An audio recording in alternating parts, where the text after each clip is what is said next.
Hello everyone, जल्दी से आओ सब फटाफट से। रुचिका मैम का 9 बजे का सेशन स्टार्ट हो चुका है। हेलो बच्चा पार्टी, कैसे हैं आप? मैं हूं आपकी प्रॉब्लम सॉल्वर रुचिका और आज के सेशन में हम पढ़ेंगे क्लास 10 मैथमेटिक्स का नया चैप्टर जो कि है chapter 13 means surface areas and volumes. तो जल्दी से अपनी नोटबुक, अपनी एनसीईआरटी टेक्स्ट बुक और पेन के साथ रेडी हो जाओ। कौन सा चैप्टर? चैप्टर 13। ओके जी, जो नए लर्नर्स यहाँ पर आए हैं वो करेंगे हमारे चैनल स्लेडू को सब्सक्राइब और प्रेस करेंगे बेल आइकन ताकि नोटिफिकेशंस आप तक टाइम टू टाइम मिलती रहे। और साथ के साथ कर दो सेशन को लाइक एंड शेयर ताकि आपके फ्रेंड्स भी हमारे सेशंस के बेनिफिट्स ले पाए। ठीक है, तो चैप्टर की हम बात कर रहे हैं, पार्ट 1 है चैप्टर का। तो सबसे पहले हम पढ़ते हैं इसके कुछ बेसिक्स। स्क्रीन पे आप देख रहे हैं कुछ सॉलिड शेप्स हैं। आप ऑलरेडी ये अपनी प्रीवियस क्लासेस में पढ़ चुके हैं। ये सारी शेप्स के जो नेम्स हैं आप कमेंट सेक्शन में जल्दी से लिखकर बताओ। मुझे मालूम है आपको ये सभी शेप्स को आइडेंटिफाई करना इजीली आता है। ठीक है, तो आपने लिखा कमेंट सेक्शन में। जो फर्स्ट शेप है ये है क्यूबॉइड।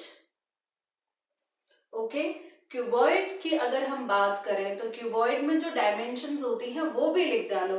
क्या क्या डायमेंशंस होती हैं क्यूबॉइड की? क्यूबॉइड में हम बात करते हैं लेंथ मतलब L, ब्रेड्थ मतलब B, हाइट मतलब H।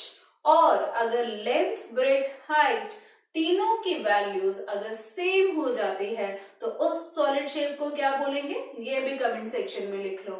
उस सॉलिड शेप को बोलेंगे हम क्यूब, है ना? आपको मालूम है। अगली शेप कौन सी है? अगली शेप की हम बात करें तो नेक्स्ट शेप है हमारे कोन। और कोन की जब हम डायमेंशन की बात करते हैं तो इसका जो बेस है, जो इसका फाउंडेशन है, जो नीचे वाला सरफेस है, आप देख सकते हैं ये सर्कुलर है। और जहां सर्कल आता है वहां पर हम बात करते हैं डायामीटर की या रेडियस की। अब रिलेशन तो आपको मालूम है डायामीटर और रेडियस का। सिंपल रिलेशन, डायमीटर जो है वो रेडियस का डबल होता है या फिर बोले रेडियस डायमीटर का हाफ होता है। ठीक है, तो जब हम कोन की डायमेंशन की बात करते हैं तो हम या तो डायमीटर की बात करते हैं या फिर बात करते हैं रेडियस की। और साथ के साथ हम बात करते हैं वर्टिकल हाइट की। वर्टिकल हाइट हमारी कुछ इस तरह से, है ना? हमने क्लास 9 में ये पढ़ा हुआ है। और रेडियस की बात करें तो सेंटर पॉइंट से बाउंड्री तक का डिस्टेंस। और ये जो स्लैंट लाइन है इसको हम डिनोट करते हैं L के साथ। ये है स्लैंट लेंथ और ये है हमारी वर्टिकल हाइट H और ये है हमारा रेडियस। तो डायमेंशंस क्या क्या हुई? कोन की डायमेंशंस में हम बात करेंगे R की, H की या L की। अगली शेप कौन सी है ये भी बताओ कमेंट सेक्शन में। अगली शेप है सिलेंडर। और सिलेंडर को अगर हम बात करें तो सिलेंडर का top and bottom surface circular होता है। सर्कुलर होते ही डायमेंशन की अगर हम बात करेंगे तो डायमीटर की बात करेंगे या फिर रेडियस की बात करेंगे।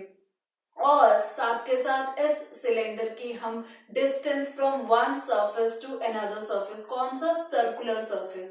ये जो ऊपर वाला सरफेस है और जो नीचे वाला सरफेस है इनके बीच का जो डिस्टेंस है इसकी भी हम बात करते हैं। और इस डिस्टेंस को डिनोट किसके साथ करते हैं लिखो कमेंट सेक्शन में। तो यहाँ पर अगर मैं बोलूं ये टॉप सरफेस है तो सेंटर पॉइंट से लेकर बाउंड्री तक के डिस्टेंस को हम बोलते हैं रेडियस, डिनोट करेंगे R के साथ। नीचे भी ऐसे ही होगा, नीचे भी तो सर्कुलर है ना, तो यहाँ पर R। और एक सर्कुलर सरफेस से दूसरे सर्कुलर का वर्टिकल जो डिस्टेंस है इसको हम डिनोट करते हैं H के साथ, जिसको हम बोलेंगे height of cylinder, right circular cylinder. ये सिलेंडर अभी सीधा है। अगर सिलेंडर को हम लेटा दें तो वहां पर हम बात करेंगे लेंथ ऑफ सिलेंडर। एक सर्कुलर सरफेस से दूसरे सर्कुलर सरफेस तक के डिस्टेंस में हम वहां बात करेंगे लेंथ ऑफ सिलेंडर। तो कई बार लेंथ ऑफ सिलेंडर की बात होगी, कई बार हाइट ऑफ सिलेंडर की बात होगी, है ना? अगली जो शेप है वो भी कमेंट सेक्शन में लिखो। अगली शेप अगर हम देखें तो सर्कल है, लेकिन 3D में अगर हम बात करें तो ये होगा स्फेयर। और स्फेयर तो आपको मालूम है ऐसी शेप जो बॉल की तरह दिखती है। बॉल की तरह दिखती है तो हर तरफ से ये सर्कुलर होगी। हर तरफ से सर्कुलर होने का मतलब हर तरफ से डायमीटर होगा। हर तरफ से डायमीटर होने का मतलब हर तरफ से रेडियस होगी, है ना। तो अगर हम स्फेयर की बात करेंगे तो यहाँ पर जब हम डायमेंशन की बात करते हैं तो सिर्फ और सिर्फ रेडियस या फिर बोले सिर्फ और सिर्फ हम डायमीटर की बात करते हैं, है ना। तो बच्चा पार्टी ये सारी चीजें आपके लिए नई तो बिल्कुल भी नहीं है, बहुत ही बेसिक चीजें हैं। तो हम क्लास 10th में क्या पढ़ेंगे? हम क्लास 10th में इन सभी चीजों को तो पढ़ने वाले हैं डिटेल में, इसमें तो कोई डाउट नहीं है। ये डिटेल में आपने क्लास 9 में अच्छे से पढ़ लिया है। तो क्या डिफरेंस है क्लास 10th में, ऐसा क्या नया है? सोचो और बताओ कमेंट सेक्शन में। क्लास 10th में हम पढ़ेंगे इन सभी सॉलिड शेप्स की कॉम्बिनेशंस।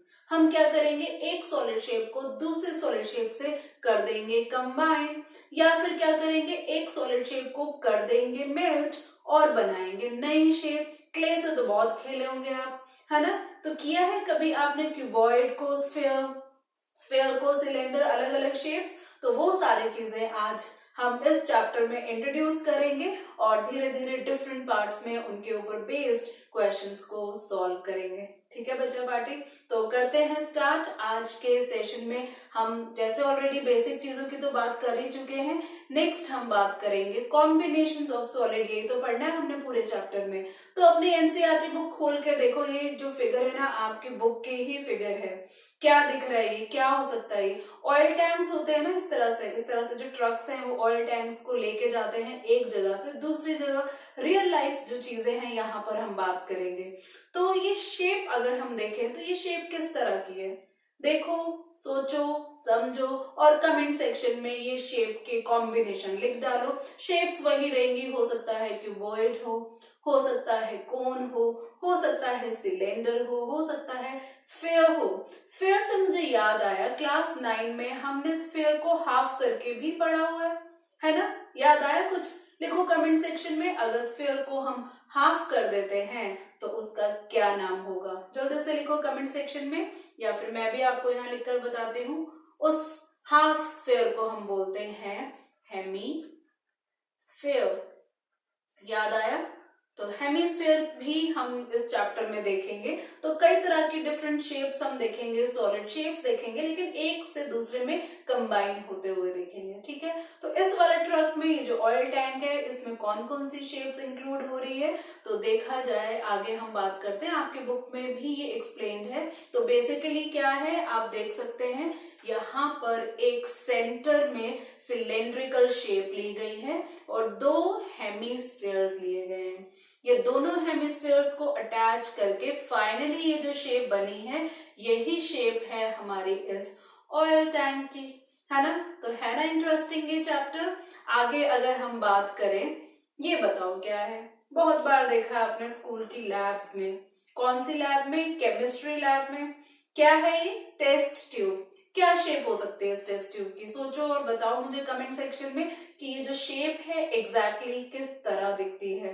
बेसिकली अगर हम देखें तो यहाँ तक नीचे तक तो ये सिलेंडर ही है, बट नीचे क्या हुआ, एक कटोरी टाइप से, हेमिस्फीयर टाइप से बॉटम में कनेक्टेड है। तो टेस्ट ट्यूब की अगर हम शेप की बात करें तो ये कॉम्बिनेशन है। कॉम्बिनेशन किसका? लिखो कमेंट सेक्शन में, मैं भी यहाँ लिख रही हूँ, दोनों साथ में लिखते हैं। कॉम्बिनेशन है सिलेंडर प्लस यहाँ पर होगा क्या, यहाँ पर होगा हेमिस्फीयर। हेमिस्फीयर आपको एक बॉल की तरह दिखेगा, एक कटोरी की तरह दिखेगा, है ना। तो एक जो बॉल की तरह कटोरी की तरह दिखेगा वो हमेशा कंसीडर होगा हेमिस्फीयर। ठीक है, आगे बढ़ते हैं। तो आगे हमें मिला ये एक टॉय, ये भी आपकी बुक में है। इस टॉय को अगर हम देखें तो ये टॉय का टॉप पोर्शन है और ये टॉय का बॉटम पोर्शन है।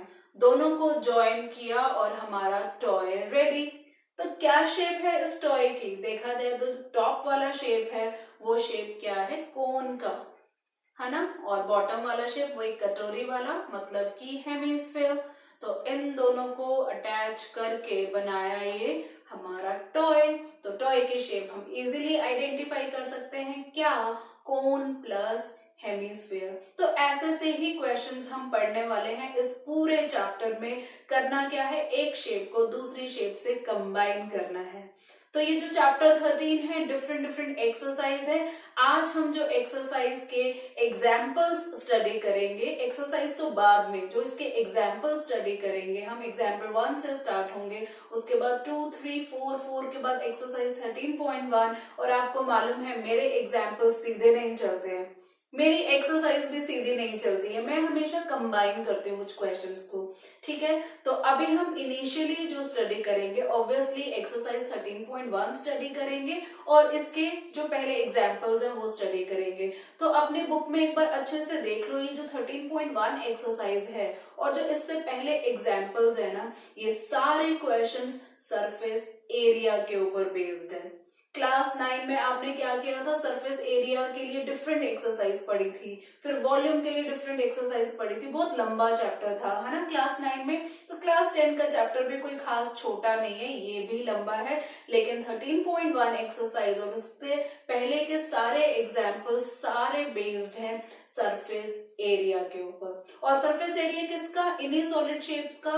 तो आपको ये एक्सरसाइज स्टार्ट करने से पहले, ये एग्जाम्पल्स सॉल्व करने से पहले आपको सरफेस एरिया का फॉर्मूला मालूम होना चाहिए। और जब हम सरफेस एरिया की बात करते हैं ना, तो वहां दो टाइप के सरफेस एरिया की बात करते हैं। सोचो कौन से वो दो टाइप के सरफेस एरियाज हैं, याद है, क्लास 9 में पढ़ा है, क्लास 8 में भी आपने पढ़ा है।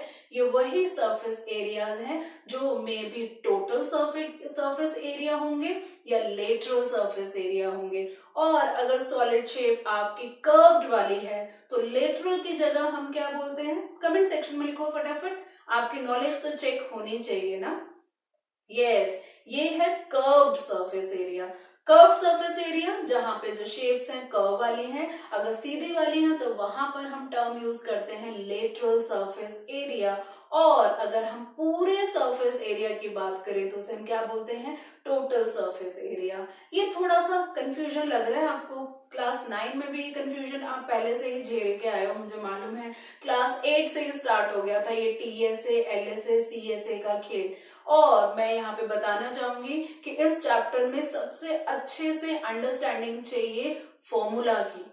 शेप को समझना है और फॉर्मूला अप्लाई करना है। शेप तो समझ आ ही जाएगा आपको, आप इसमें तो बहुत ही इंटेलिजेंट हो, मुझे मालूम है। फॉर्मूला भी आपको ना अच्छे से लर्न है, मुझे मालूम है। गलती आप करते हो जब आप एक फॉर्मूला के अंदर दूसरे वाला फॉर्मूला जो है मिक्स कर देते हो। पता है ऐसा कब होता है, जब आप लर्न करते हो फॉर्मूला। और स्लेटू का महामंत्र तो आपको मालूम है ना, don't mug up ask why. आपको पूछना है, आपको ये लर्न नहीं करना, क्रैम नहीं करना, मगअप नहीं करना, आपने सारे फॉर्मूले लॉजिक से पढ़ने हैं। और इन सभी फॉर्मूले को बहुत अच्छे से, बहुत डिटेल से मैंने प्रॉपर लॉजिक के साथ, एग्जाम्पल के साथ, ऑब्जेक्ट्स के साथ समझाया है। तो आपको क्या करना होगा, मेरे इस सेशन को अच्छे से देखना होगा ताकि फॉर्मूला आपको अंडरस्टैंडिंग से मेमोराइज हो, आप उसको मगअप नहीं करेंगे। तो उसके लिए क्या करना होगा, आपको ये आई बटन पे क्लिक करना होगा, सारे फॉर्मूले आपको अच्छे से आ जाएंगे। अब सभी फॉर्मूले आपको अच्छे से आ चुके होंगे तो हम ये एक्सरसाइज को करते हैं स्टार्ट। पहले करेंगे एग्जाम्पल्स, लेकिन आज के सेशन में अगर आपने वो सेशन नहीं देखा, इस सेशन के बाद ही तो देखोगे, तो हम क्या करते हैं, कुछ फॉर्मूला अभी डिस्कस कर लेते हैं, ज्यादा डिटेल में नहीं करेंगे। तो आज के सेशन में यूज होने वाले फॉर्मूले एक बार करते हैं हम रिव्यू। ये फॉर्मूले कौन कौन से हैं, चलिए देखते हैं।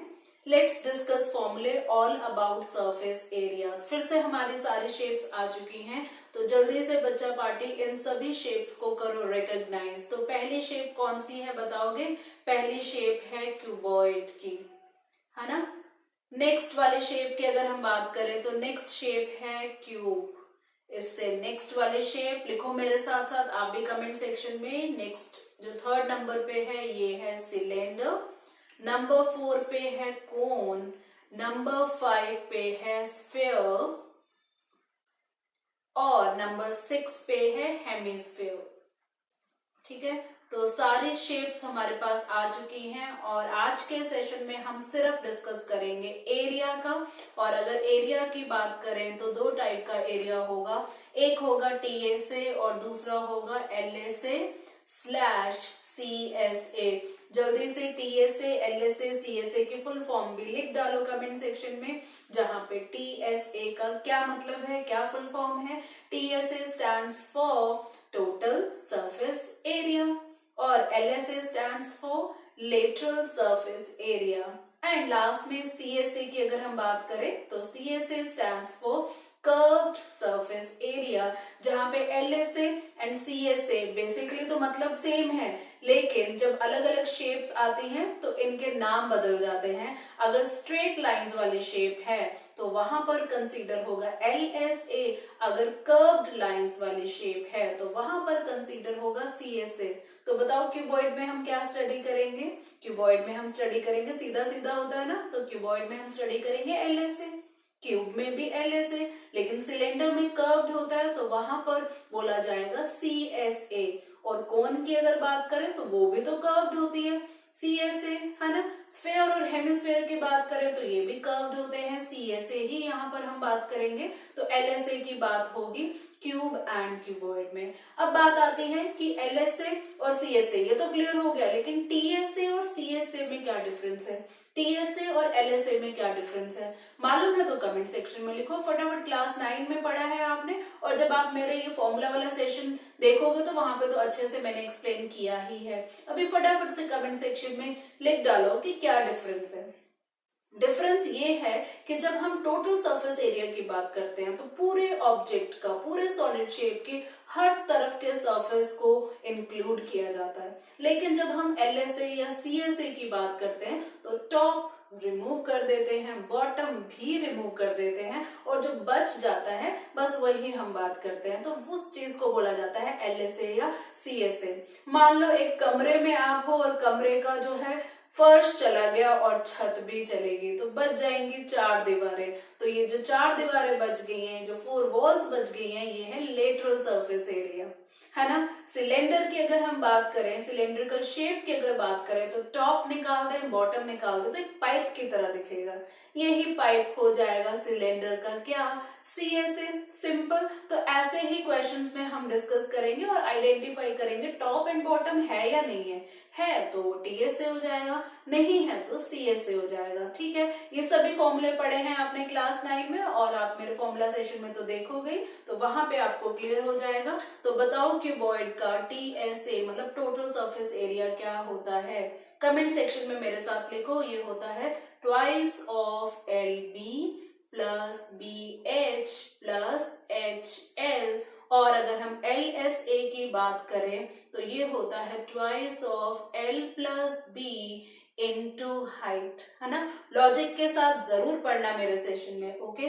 क्यूब की अगर हम बात करें तो टोटल सरफेस एरिया होता है 6 साइड स्क्वायर, साइड यहाँ पर A है तो हम बोलेंगे 6A स्क्वायर, और अगर LSA की बात करें तो फॉर्मूला होता है 4A स्क्वायर, क्योंकि 2 सरफेस निकल गए ना, टॉप एंड बॉटम निकल गया, 6 सरफेस में से 2 निकल गए तो 4 ही तो रहेंगे।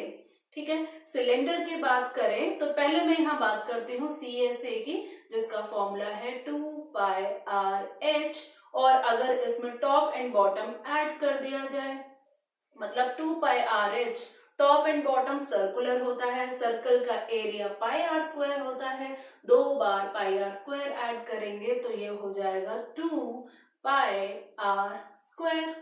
कोण की बात करें तो पहले मैं CSA की बात करूंगी, ये है πRL, और कोण में तो एक ही सर्कल होता है, टॉप तो होता ही नहीं है, उसका बॉटम होता है, बॉटम को लेकर आ जाएंगे तो वो TSA हो जाएगा। तो फॉर्मूला होगा πRL, और एक सर्कल आ जाने से हम ऐड करेंगे πr², right.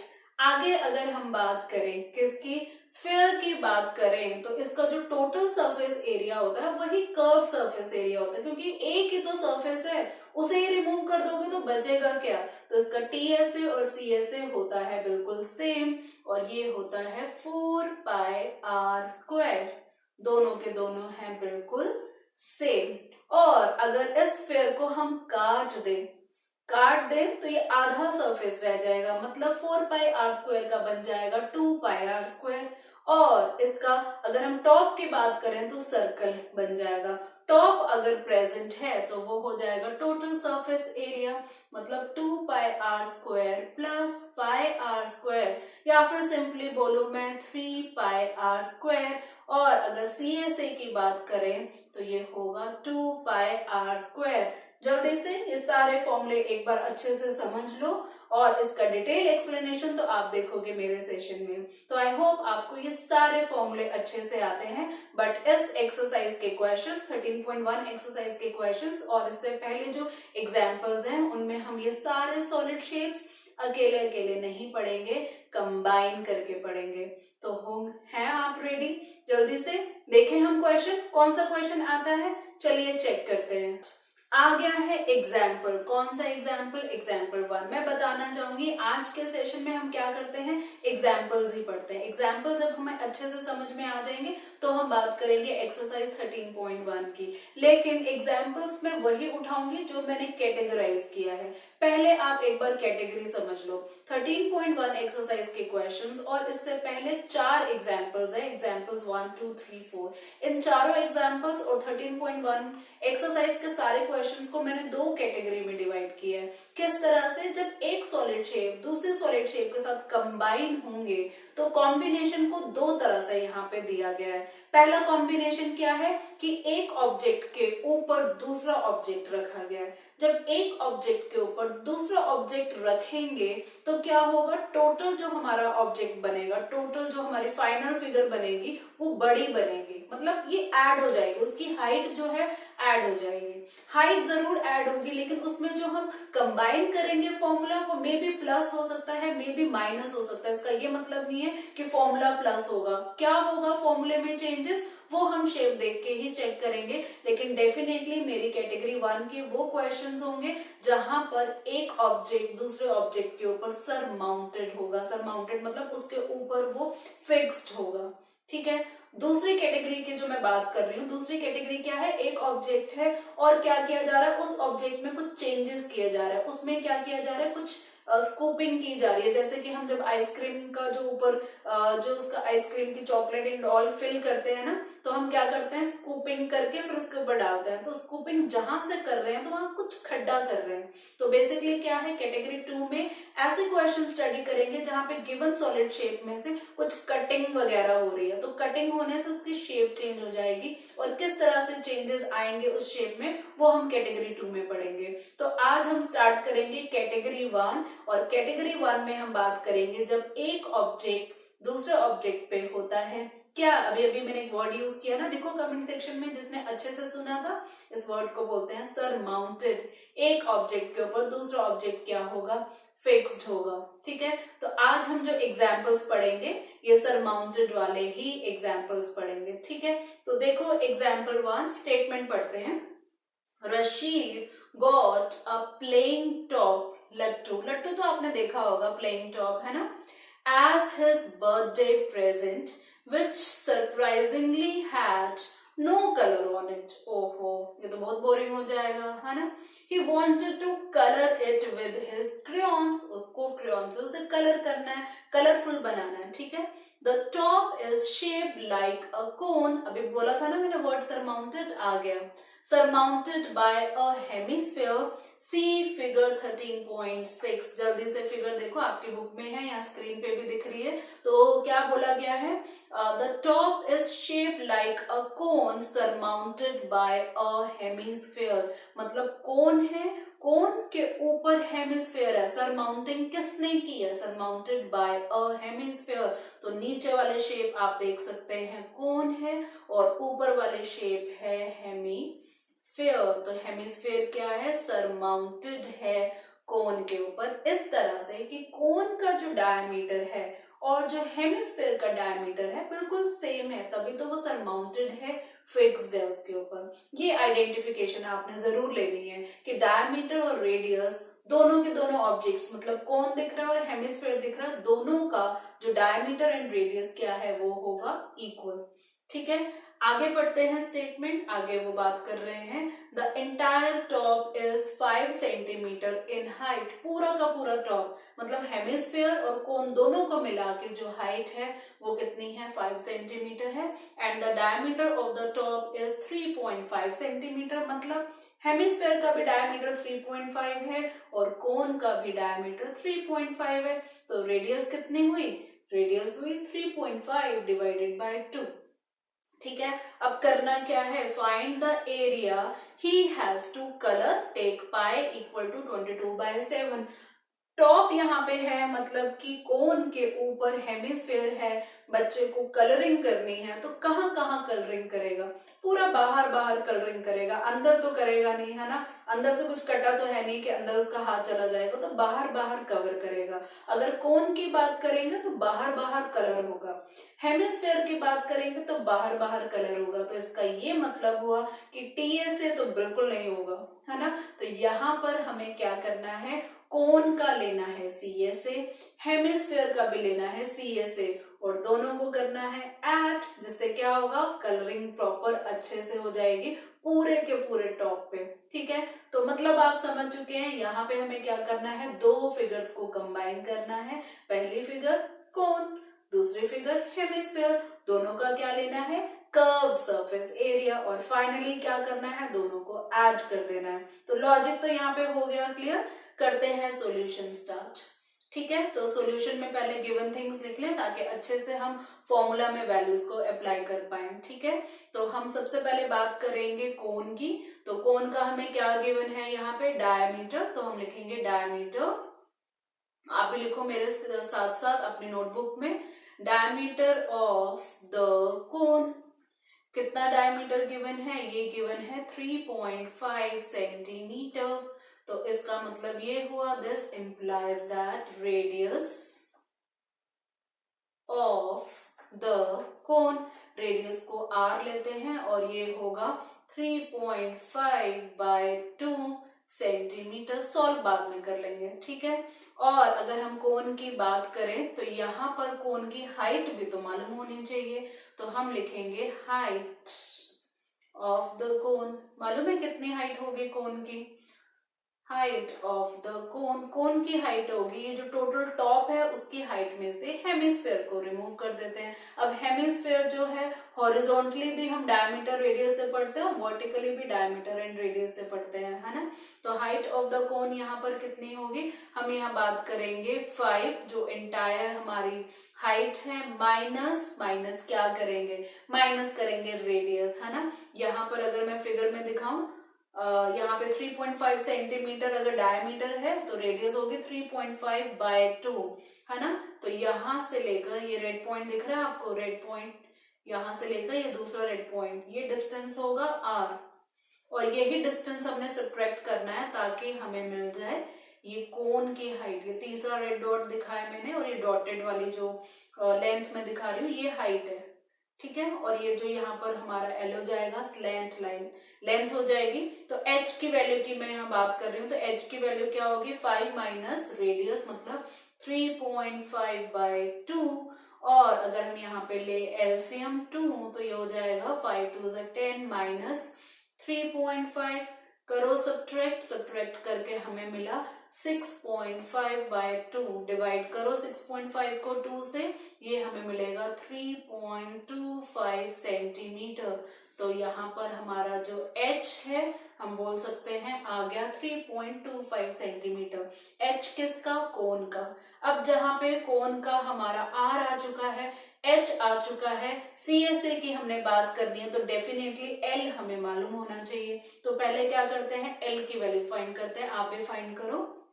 Therefore, slant height of the cone, याद है formula, slant height of the cone is equal to Pythagoras theorem के अकॉर्डिंगली L की value square root of r square plus h square. अब r square क्या है, 3.5/2 whole square, और h की अगर हम बात करें जो हाइट अभी हमने फाइंड की है ये है 3.25, स्क्वायर भी करना है, स्क्वायर रूट भी हमें फाइंड करना है। ठीक है, अब जल्दी से 3.5 को करो 2 से डिवाइड और करो स्क्वायर। आधा मिनट का टाइम देती हूँ, जल्दी से 3.5 को पहले 2 से डिवाइड करना है और करना है स्क्वायर। देखते हैं कौन वैल्यू फाइंड करता है कितनी जल्दी, और करेक्टली, करेक्ट भी होना चाहिए, जल्दी भी होना चाहिए। तो क्या वैल्यू मिली आपको? मैं यहाँ लिखती हूँ, आप कंपेयर करो 3.0625। लगे हाथ 3.25 को भी कर डालो स्क्वायर और बताओ क्या वैल्यू आई है। इसके लिए भी लो आधा मिनट से भी कम, और चेक करो क्या वैल्यू है। कमेंट सेक्शन में लिखकर बताओ फटाफट, एक्यूरेसी के साथ, कोई गलती नहीं होनी चाहिए। क्या आपको स्क्वायर करके मिला? 10.5625। ठीक है, अब इन दोनों वैल्यूज को करना है ऐड और फिर बाद में स्क्वायर रूट। ठीक है, ऐड करके यहाँ पर हमें मिलेगा 13.625 और फिर स्क्वायर रूट। यहाँ पर भी लो आधे मिनट का टाइम, जल्दी से कैलकुलेशन। ऐसे क्वेश्चंस में ना कैलकुलेशंस का ही मेन प्रॉब्लम है, उसके लिए आपकी प्रैक्टिस अच्छे से होनी चाहिए। स्क्वायर रूट आपको अच्छे से फाइंड करना आना चाहिए, स्क्वायरिंग आपको अच्छे से फाइंड करनी आनी चाहिए, मल्टीप्लिकेशन, एडिशन सब कुछ अच्छे से आना चाहिए। ठीक है, तो किया आपने फाइंड स्क्वायर रूट ऑफ 13.625। पूरा तो ये स्क्वायर रूट नहीं फाइंड होगा, अप्रोक्सीमेट वैल्यू बनेगी। तो आपको क्या मिला? 3.69। अगर इसको अप्रोक्सीमेट लेना ही है तो 3.7 ही ले लेते हैं। 3.7 और यूनिट यहाँ पे रहेगी सेंटीमीटर। अप्रोक्स किया है तो ब्रैकेट में लिख देते हैं अप्रोक्स। ठीक है, ये वाली कैलकुलेशन की स्पीड आपने बढ़ानी है, एक्यूरेसी आपने रखनी है, क्योंकि ये क्वेश्चंस होते बहुत इजी हैं, फॉर्मूले आपको मालूम होते हैं, कैलकुलेशन की ही मेन प्रॉब्लम होती है। कैलकुलेशन भी आप कर ही लेते हो, लेकिन फास्ट करनी है, स्पीड ज्यादा रखनी है, और स्पीड के चक्कर में एक्यूरेसी आपकी जानी नहीं चाहिए, एक्यूरेट आंसर आना चाहिए। ठीक है, तो slant height of the cone, cone की सारी कहानी हमें यहाँ पे क्लियर हो गई है। रेडियस भी पता है, हाइट भी पता है, और स्लैंट हाइट भी, मतलब एल की वैल्यू भी हम फाइंड कर चुके हैं। तो नेक्स्ट यहाँ पर है हेमिस्फेयर, और हेमिस्फेयर की तो एक ही चीज होती है, वो होती है रेडियस। तो यहाँ पे लिख देते हैं रेडियस ऑफ द हेमिस्फेयर, जो उसका हेमिस्फेरिकल पार्ट है उसकी हम यहाँ बात कर रहे हैं, हेमिस्फेयर। तो कितनी है? आ रही है, सेम है, और ये होगा 3.5/2 सेंटीमीटर। ठीक है, तो सारी वैल्यूज हमने लिख ली है। क्वेश्चन चेक करो, हमें फाइंड करना है area he has to colour. तो हम लिखेंगे द एरिया, क्या करना है उस एरिया पे? The area to be coloured. और इसके लिए हम क्या करेंगे? फॉर्मूला अप्लाई करेंगे। फॉर्मूला है CSA of cone plus CSA of क्या? दूसरी चीज क्या है? हेमिस्फेयर। अब ये देखो 9th क्लास के ही दो क्वेश्चन ऐसे लग रहा है कंबाइन हो गए, हेमिस्फेयर एंड कोन वाले। तो बताओ भाई, फॉर्मूला याद है? फॉर्मूला CSA ऑफ कोन मतलब पाई R L, और CSA ऑफ हेमिस्फेयर, हेमिस्फेयर है याद रखना, 2 पाई R स्क्वायर। ठीक है, अब यहाँ पे देखो पाई दोनों में है, R दोनों में है, तो ऐसा करते हैं कॉमन ले लेते हैं, इससे कैलकुलेशन थोड़ी इजी हो जाएगी। पाई R और अंदर रहेगा L प्लस 2 रह गया, और R स्क्वायर में से एक R रह गया। अब वैल्यूज पुट करो, इससे थोड़ा इजी हो जाएगा। पाई इस क्वेश्चन में ऊपर ही दिया था, जो कि था 22/7, R 3.5/2, L हमने फाइंड किया ऊपर अप्रोक्सीमेट 3.7 प्लस 2 इंटू 3.5/2, ये 2 and 2 करते हैं कैंसिल, और करते हैं फर्दर सॉल्व। आप भी करो और मुझसे पहले सॉल्व कर डालो। ठीक है, यहाँ पे कटिंग हो रही है, 7 1s are 7, 7 0.5s are 3.5, 2 1s are 2, 2 1, यहाँ 1 हो गया, और यहाँ पर हम बोलेंगे 11 into 0.5, और जब ये 3.7 में जो बचा हुआ, जो हमारे कैंसिलेशन के बाद क्या है, 3.5 को ऐड करेंगे। ठीक है, तो ये होगा हमारा 5.5, और ऐड करने के बाद 7 and 5 12, 3 and 3 6 and 1 7, 7.2। तो 5.5 को मल्टीप्लाई करो 7.2 से, जल्दी से बताओ क्या आपको मिला, ये 39.6, और ऊपर हमने 3.7 अप्रोक्सीमेट वैल्यू डाली थी, तो यहाँ पर भी यूनिट हम लिख देते हैं पहले सेंटीमीटर स्क्वायर और ब्रैकेट में लिखते हैं अप्रोक्स। ठीक है, तो हमारे एग्जाम्पल 1 का ये आंसर आ चुका है, जहां पे हम टॉप की बात कर रहे हैं, एक शेप के साथ दूसरी शेप का कॉम्बिनेशन की बात कर रहे हैं, और फाइनली CSA की हमने बात की, और फिर फाइनली अपना क्वेश्चन कैलकुलेट कर लिया। बढ़ते हैं अगले क्वेश्चन की तरफ। अगला क्वेश्चन है एग्जाम्पल 2, मार्क कर लो, ये इंपॉर्टेंट है। ठीक है, और साथ के साथ ये भी मार्क कर लो कि ये कैटेगरी 1 का क्वेश्चन है। पिछला एग्जाम्पल भी कैटेगरी 1 का क्वेश्चन था और ये एग्जाम्पल भी कैटेगरी 1 का क्वेश्चन है। कैटेगरी 1 तो समझ गया ना। कैटेगरी 1 का मतलब है जब एक ऑब्जेक्ट दूसरे ऑब्जेक्ट के ऊपर सरमाउंटेड होता है, फिक्स्ड होता है। ठीक है, तो देखते हैं स्टेटमेंट इस एग्जाम्पल की।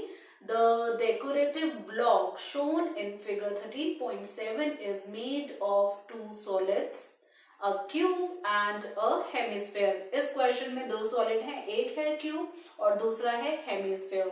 ठीक है, the base of the block is a cube with edge 5 centimetre. आप देख रहे हैं ये जो नीचे वाला पोर्शन है ये है क्यूब की फॉर्म में, क्यूब की शेप में, जिसकी एज है 5 सेंटीमीटर, सारी साइड्स यहाँ पे रहेगी 5 सेंटीमीटर। आगे पढ़ते हैं। ठीक है, and the hemisphere fixed on the top has a diameter of 4.2 centimetre. ये जो हेमिस्फेयर है जो सरमाउंटेड है क्यूब के ऊपर, लेकिन एक प्रॉब्लम है, इसका जो डायमीटर है इक्वल नहीं है, छोटा है। कितना? 4.2 है, मतलब कुछ कुछ पोर्शन ऊपर बच रहा है। जो क्यूब है उसके ऊपर सरमाउंटेड है ये हमारा हेमिस्फेयर, कुछ कुछ पोर्शन बच रहा है। आप देख सकते हैं यहाँ पर, अगर मैं फिगर में दिखाऊं तो ये वाला पोर्शन आप देख रहे हैं, ये बच रहा है सारा। ठीक है, कुछ एक्स्ट्रा पोर्शन भी हमारा रह रहा है, तो ये चीज हम नोट करेंगे। आगे बढ़ते हैं। Find the total surface area of the block, take pi 22/7। Total surface area of the block का मतलब समझ रहे हैं। क्यूब की बात करेंगे तो TS से हम फाइंड कर लेंगे, उसका लेफ्ट भी, उसका राइट भी, उसका फ्रंट भी, उसका बैक भी, उसका बॉटम भी और टॉप भी। लेकिन टॉप जो है उसमें से कुछ पोर्शन रिमूव्ड है और उसके ऊपर हेमिस्फेयर अटैच्ड है। ठीक है, और अगर हेमिस्फेयर की बात करें तो हेमिस्फेयर का बेस यहाँ गायब है और सिर्फ आउटर जो पोर्शन है वो रह गया है। तो आउटर पोर्शन रहने का मतलब हेमिस्फेयर की हम बात करेंगे क्या? CSA, और क्यूब की हम बात करेंगे TSA। लेकिन प्रॉब्लम आ जाएगी, जो हम क्यूब की बात करेंगे ना TSA, और उसका जो टॉप है वो थोड़ा सा रिमूव्ड है, वो कवर किया गया है हेमिस्फेयर से। तो यहाँ पर अगर हमें पूरा सरफेस एरिया फाइंड करना है तो ध्यान से सुनना, फॉर्मूला यहाँ लगेगा CSA of hemisphere, TSA of cube, add करना दोनों को, लेकिन एक रहेगा सब्ट्रैक्शन। सब्ट्रैक्शन किसका? ये जो हेमिस्फेयर का जो बॉटम है ना, वो वाला पोर्शन जो है क्यूब के टॉप वाले पोर्शन पे ढक जाएगा, तो वो पोर्शन रिमूव करना होगा। तो मैं यही कह रही हूँ, कैटेगरी 1 के क्वेश्चन का ये मतलब नहीं है कि हर बार हम ऐड ही करेंगे, और कैटेगरी 2 का मतलब हम सब्ट्रैक्ट, ऐसा कुछ भी नहीं है। बच्चे कंफ्यूज हो जाते हैं, वो सोचते हैं जब हाइट बढ़ती है तो ऐड करना है, हाइट जब नहीं बढ़ती है तो सब्ट्रैक्ट करना है, ऐसा नहीं है। ध्यान से समझना, कैटेगरी 1 में हम अपनी अंडरस्टैंडिंग ज्यादा रखेंगे। कैटेगरी 1 में हाइट जरूर बढ़ेगी, ये बात तो क्लियर है, लेकिन अपनी अंडरस्टैंडिंग जरूर रखना कि कौन कौन सा पोर्शन विजिबल होगा। आपको विजुअलाइज करना है, आपको इमेजिन करना है कि कौन कौन सा पोर्शन दिखेगा। अगर एक क्यूब है 5 सेंटीमीटर एज वाला, उसके ऊपर एक हेमिस्फेयर सरमाउंटेड है 4.2 सेंटीमीटर डायमीटर वाला, तो हमें कौन कौन सा पोर्शन दिखेगा? हमें क्यूब के सारी चीजें दिखेंगी, उसका टॉप का कुछ पोर्शन छुप जाएगा हेमिस्फेयर के बेस से, तो जो छुपेगा उसको करना है रिमूव, और जो दिख रहा है उसे करना है ऐड, है ना। तो चलिए स्टार्ट करते हैं सॉल्यूशन के साथ, और पहले लिखते हैं जो जो हमें गिवन है, जो जो हमें समझ में आ रहा है। ठीक है, तो क्यूब की बात करते हैं, एज ऑफ द क्यूब की बात करते हैं, एज ऑफ द क्यूब, इसको हम ले लेते हैं A इक्वल टू 5 सेंटीमीटर, और अगर हेमिस्फेयर की बात करें तो सिर्फ रेडियस की बात होगी, रेडियस ऑफ द हेमिस्फेयर। ठीक है। अब रेडियस की बात हो रही है तो डिनोट कर लेते हैं आर के साथ। एक ही रेडियस है पूरे ऑब्जेक्ट में और ये रेडियस होगी जो डायमीटर दिया 4.2, उसको करना होगा डिवाइड बाय 2 और ये हमें मिलेगा 2.1 सेंटीमीटर। ठीक है, तो अब हम बेसिकली क्या करेंगे, क्वेश्चन देखते हैं। Find the total surface area of the block. बस ये लिखते हैं the total surface area of the block. ये जो फाइनली हमारा ब्लॉक बना उसका एरिया क्या होगा, जैसे कि अभी हमने डिस्कस किया, TSA ऑफ किसका TSA, यस क्यूब का, माइनस, अब इसका TSA जो है पूरा नहीं है, माइनस बेस एरिया ऑफ किसका बेस एरिया, हेमिस्फीयर। ठीक है, जितना हेमिस्फीयर का बेस है ना उतना ही क्यूब का टॉप छुप चुका है, प्लस ये जो हेमिस्फीयर एक्स्ट्रा है इसका तो लिखना ही है ना, उसका क्या लिखेंगे हम, CSA ऑफ हेमिस्फीयर। तो ये फाइनली हमारा फॉर्मूला बनता है। ये अंडरस्टैंडिंग आपकी अच्छे से होना चाहिए। उसके बाद तो आपको मालूम है सिर्फ फॉर्मूला रखना है और वैल्यूज पुट करनी है। TSA ऑफ द क्यूब क्या फॉर्मूला होता है, ये होता है 6A² minus base area of hemisphere जो कि सर्कुलर होता है, ये होगा πr² plus CSA of hemisphere. जल्दी से ना कमेंट सेक्शन में भी लिख डालो, मुझे पता लगना चाहिए आपको फॉर्मूले कितने अच्छे से आते हैं और कितना क्विकली आप ये फॉर्मूला लिखते हो, है ना। आपको पता ही है मैम जब फॉर्मूला लिखेंगे तो जरूर पूछेंगे, मेरे पूछने से पहले लिख दिया करो। ओके, तो CSA ऑफ हेमिस्फीयर क्या, ये है 2πr²। अब यहाँ पे 2πr² भी है और माइनस πr² भी है, तो पहले इसको भी सॉल्व कर लेते हैं। ये होगा 6A², मतलब सिंप्लीफाई करते हैं, है ना, प्लस πr²। अब करते हैं वैल्यूज पुट। 6A² मीन्स 5² और पाई की वैल्यू बोली गई थी 22/7 और रेडियस की बात करें तो 2.1 इंटू 2.1 करते हैं इसको फर्दर सॉल्व। 6 इंटू 25 प्लस यहाँ पे 7 का कैंसिलेशन है 0.3, तो हमें मिला 22 इंटू 0.3 इंटू 2.1। जल्दी से करो कैलकुलेट, पहले करो 6 एंड 25 को मल्टीप्लाई, ये तो पता होगा 150, है ना। 22 इंटू 0.3 अगर हम बात करें तो ये होगा 6.6 इंटू 2.1। करो 6.6 को 2.1 से मल्टीप्लाई, तो ये बता दूं सीधा आंसर 13.86 और 150 के साथ करना है एंड आप पूरा एक बार कैलकुलेट करो। मेरे आंसर आने से मान मत लेना, गलत भी हो सकती हूँ मैं। आप पूरा आंसर कैलकुलेट करो और बताओ क्या होगा। यही है 13.86 है, तो फिर 150 ऐड करो, ऐड करके हमें मिलेगा 163.86। यूनिट लगाना नहीं भूलना, एरिया की बात हो रही है तो सेंटीमीटर स्क्वायर होगा। तो डालें इसको फिर अपने कलरफुल बॉक्स में ताकि हाईलाइट कर पाए कि हमारा आंसर जो है पूरा, ये जो हमारा सॉलिड बना है, यहाँ पे जो ब्लॉक बना है इसका एरिया कितना रहेगा। जहाँ पे क्यूब का एरिया लिया हमने, CSA ऑफ हेमिस्फीयर लिया और हेमिस्फीयर का बेस जो है निकाल दिया, है ना। कोई अच्छे से अंडरस्टैंडिंग, अगर फिर भी कोई डाउट है तो आप कमेंट सेक्शन में पूछ सकते हैं और सीधा सीधा बढ़ते हैं हम अपने अगले क्वेश्चन की तरफ।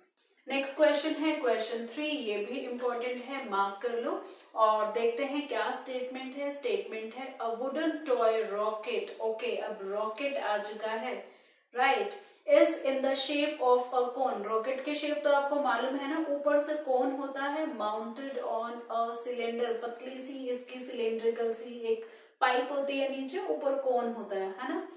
एज शोन इन फिगर, आप देख सकते हैं 13.8 फिगर में ऊपर वाला जो पोर्शन है वो कोन की शेप में है, नीचे वाला पोर्शन सिलेंडर की शेप में है, लेकिन जो सिलेंडर का डायमीटर है वो कोन के डायमीटर से कम होता है ना, तभी तो रॉकेट की शेप बनेगी, टॉय रॉकेट की शेप।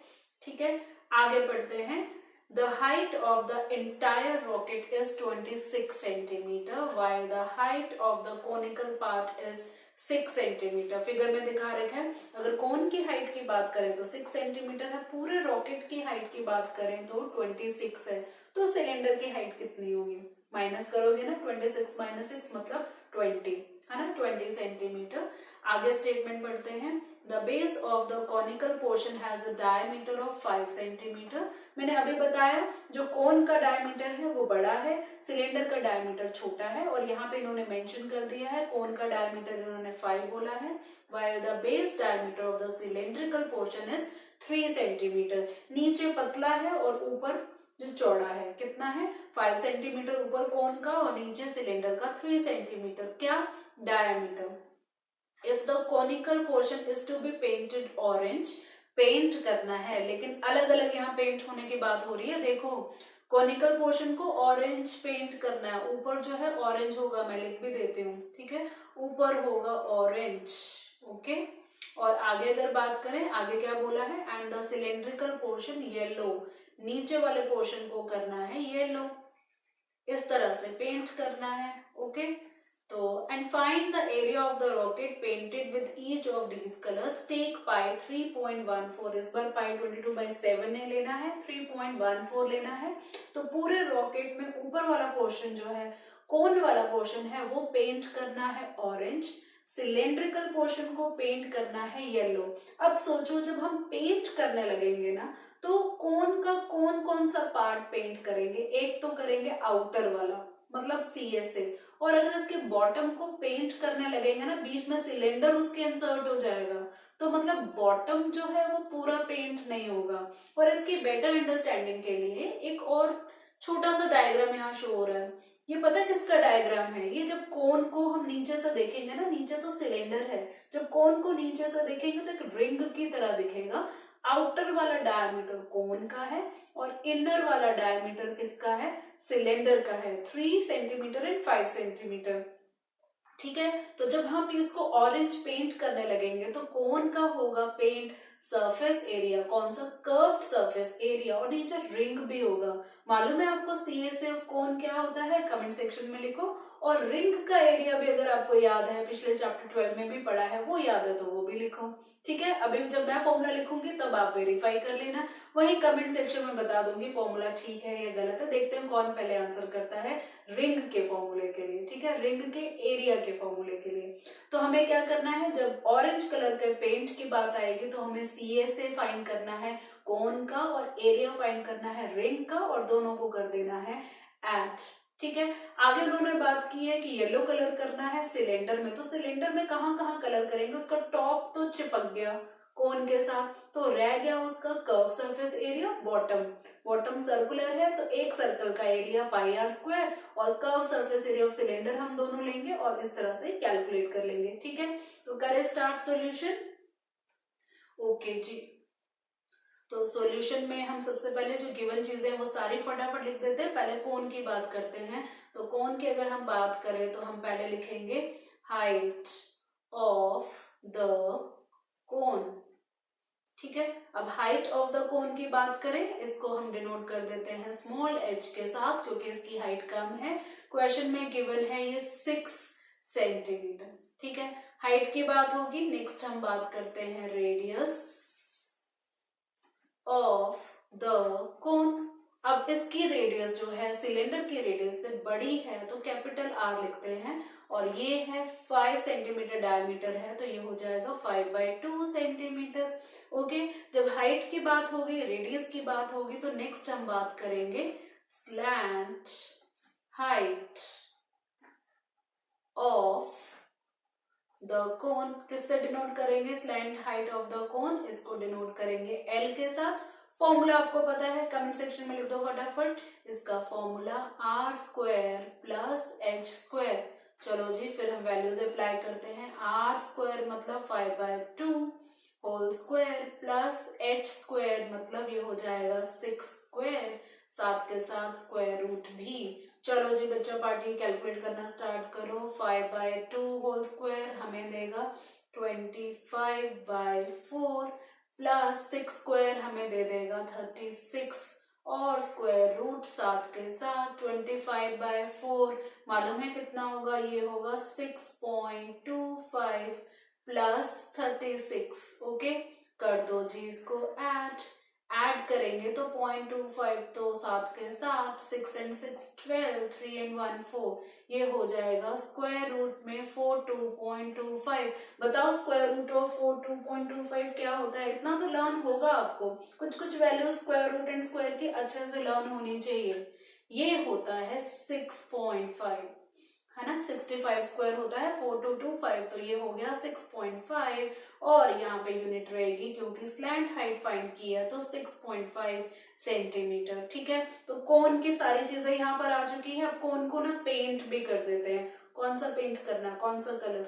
ऑरेंज। ठीक है, ऑरेंज पेंट करते हैं। तो हम लिखेंगे area to be painted. Painted क्या, हमें पेंट क्या करना है? ऑरेंज। तो कहाँ कहाँ ऑरेंज पेंट होगा? हमें बात करनी है CSA of cone plus ring, जो रिंग बॉटम में है। और ये रिंग यहाँ देखो फिगर में भी एक छोटा सा डायग्राम ये दिखाया है रिंग का। तो रिंग का एरिया लिख चुके हो आप कमेंट सेक्शन में, तो मैं भी यहाँ लिख देती हूँ। पहले CSA का लिखती हूँ जो कि है पाई आर एल, और रिंग का formula pi are square minus r square, यही होता है ना। अब इसको फर्दर सॉल्व करें, पाई आर एल सिंप्लीफाई करते हैं पहले, और r square minus r square identity a square minus b square, तो ये होगा r plus r, r minus r, capital R and small r. ठीक है, CSA ऑफ कोन में यहाँ पर एक छोटी सी मिस्टेक है, आप भी करेक्ट करना। ये जो आर की बात कर रहे हैं कोन का, ये कैपिटल आर रखा हुआ है ना, तो यहाँ पे कैपिटल आर आएगा। ये थोड़ा सा कंफ्यूजन रहता है, आर आर दोनों है, तो इस चीज का आप ध्यान रखेंगे। वैल्यूज रिप्लेस करते हैं। पाई अगर हम बात करें तो 3.14 रखना है, और radius of the cone capital R की बात करेंगे 5/2, है ना। और एल अभी अभी हमने कैलकुलेट किया 6.5 प्लस फिर से पाई मतलब 3.14, दोनों रेडियाई को एक बार ऐड करना है, मतलब 5/2 हो जाएगा 2.5 प्लस 3/2 हो जाएगा 1.5। तो एक बार 2.5 1.5 को ऐड करना है और एक बार करना है सब्ट्रैक्ट। ठीक है, तो हमें क्या मिला आगे, इसको कट कर सकते हैं हम 2 3.25। ठीक है, तो हमें मिला 3.14 इंटू 5 इंटू 3.25 प्लस 3.14। 2.5 को 1.5 से ऐड करेंगे तो मिलेगा 4, 2.5 में से 1.5 सब्ट्रैक्ट करेंगे तो मिलेगा 1। थोड़ी सी स्मार्ट कैलकुलेशन जरूर किया करो यहाँ पर। तो करते हैं फर्दर, थोड़ी सी स्मार्ट कैलकुलेशन किया करो। क्या स्मार्ट कैलकुलेशन में हम क्या कर सकते हैं, 3.14 को कॉमन ले सकते हैं, है ना। 3.4 यहाँ पर भी है, यहाँ पर भी है, इससे कैलकुलेशन थोड़ी इजी हो जाएगी। अब करो 5 को 3.25 से मल्टीप्लाई, 5 5 = 25, 5 2 = 10 and 2 12, 5 3 = 15 and 1 16, 16.25 प्लस 4। ठीक है, 3.14 तो बाहर चला गया, तो यहाँ पे 3.14 इंटू 16.25 में 4 ऐड करेंगे तो 20.25। देती हूँ आधे मिनट का टाइम, दोनों को करो मल्टीप्लाई। डेसिमल पॉइंट का ध्यान रखना, 2 डेसिमल प्लेस दोनों है, और फटाफट से बताओ कि मल्टीप्लाई करके क्या मिलेगा। 3.14 इंटू 20.25, तो क्या आपको यहाँ पर मिला 63.585 सेंटीमीटर स्क्वायर। तो ये हमारा आंसर है किसका, ऑरेंज कलर के पेंट का। ठीक है, तो चलिए स्टार्ट करते हैं अब हम येलो कलर का पेंट। तो हम लिखेंगे एरिया टू बी पेंटेड। अब कौन सा पेंट करना है, येलो, और वो सिलेंड्रिकल पोर्शन में। ठीक है, तो फॉर्मूला क्या रहेगा, CSA of cylinder plus area of base. Cylinder का बेस कौन सी शेप होती है, सर्कल होती है, तो यहाँ पे फॉर्मूला रहेगा 2π। आर यहाँ पे रहेगा स्मॉल क्योंकि सिलेंडर है, और h यहाँ पर रहेगा सिलेंडर की हाइट, ये मैं कैपिटल H ले रही हूँ क्योंकि स्मॉल h कोन के लिए था। ठीक है, प्लस एरिया ऑफ बेस मतलब सर्कुलर है तो पाई आर स्क्वायर, तो यहाँ पर पाई और आर दोनों में है तो पाई आर हम लेते हैं कॉमन, तो अंदर रहेगा 2h प्लस एक आर अंदर रह जाएगा।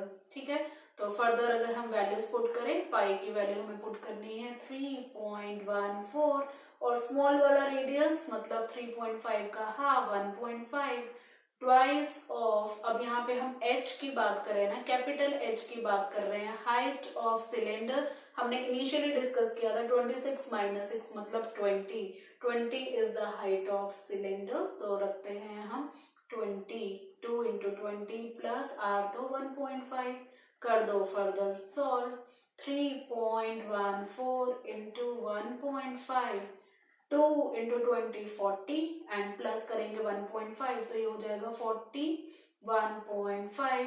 अब करो इसको मल्टीप्लाई सारा, आधे मिनट का टाइम यहाँ पर भी देती हूँ, अच्छे से एक्यूरेसी के साथ कैलकुलेट करो। ठीक है, और बताओ क्या ये आ रहा है 195.465 सेंटीमीटर स्क्वायर। करो बच्चा पार्टी कैलकुलेट, क्या आपको यही आंसर मिला? मेरा आंसर चेक कर लो सही है या नहीं है, कमेंट सेक्शन में आप बताओ ये आंसर ठीक है या नहीं है, वहीं पे देखते हैं। ठीक है, दोगे मुझे स्टार यहाँ पर, तो यहाँ पर 195.465 सेंटीमीटर स्क्वायर एरिया आ चुका है पेंट करने का। किसका? येलो का। तो ऑरेंज भी आ गया, येलो भी आ गया और हमारा क्वेश्चन यहाँ पे हो गया सॉल्व।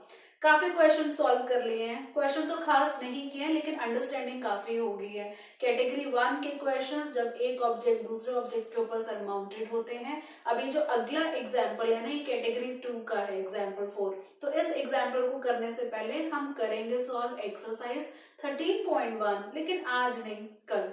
आज आपको इन क्वेश्चन की अंडरस्टैंडिंग और लेनी है और प्रैक्टिस करनी है कैलकुलेशंस की, वो स्ट्रांग होनी चाहिए। स्क्वायरिंग आपको अच्छे से आनी चाहिए, स्क्वायर रूट आपको अच्छे से आनी चाहिए। तो प्रैक्टिस करो, कल मिलते हैं हम वही अपने 9 बजे वाले टाइम में और फिर स्टार्ट करेंगे एक्सरसाइज 13.1 कैटेगरी 1 वाले क्वेश्चन। ठीक है, तो मेरा यहाँ गुरु मंत्र कीप प्रैक्टिसिंग कीप रिवाइजिंग और लास्ट में वही अपना क्या, गुड बाय।